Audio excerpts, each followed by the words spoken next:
Hey, it is the end of a long weekend, and I just wanted to let you all know that there's a reason why I haven't been posting videos as often lately. I've had some physical problems, mechanical, nothing life-threatening, but for many years I've had a problem with my hip, which I'm off and on seeing doctors, but I was waiting out the recent events to be kind of settled down before I went back to the doctor to kind of pursue getting an answer to what's going on with that. But after kind of a long day of gardening, my hip will hurt, my knee will hurt, and things like that. I had an acute issue in the last few weeks where we think it's a chest muscle. I've had a couple doctors look at it now.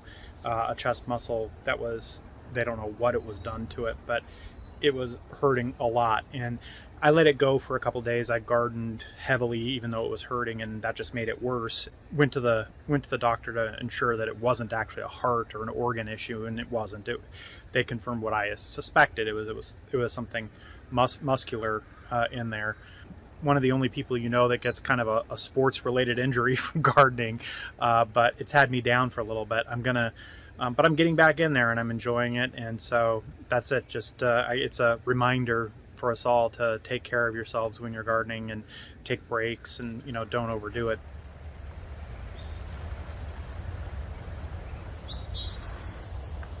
Hey everybody, I am harvesting cabbage today behind me here, and I'm harvesting the red cabbage, and the heads are pretty small. I think maybe I planted them too close together, might have been one of the reasons why they're pretty small. The heat wave that we had may have caused them to head, but the way I know that they're ready to be harvested regardless of the size is that the head is pretty firm. So you can check this out and see how small they are, and see kind of when you reach in and you got a firm head, it's not really going to grow a bigger head after that. So it's time to go ahead and harvest.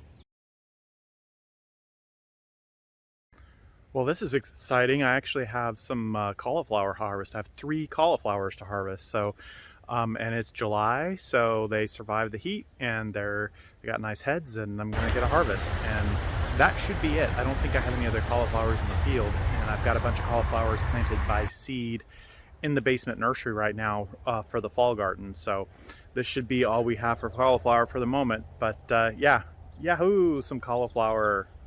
We made it. Hey, I'm harvesting the kale behind me here, and the way I do it is I just harvest the leaves, and then a cut and come again method, right? So I just harvest the leaves. I try to leave 2 or 3 leaves on it, the smaller leaves, and then I just keep harvesting leaves, and then in my hand, and then I bind them up in my rubber band and throw them in the basket.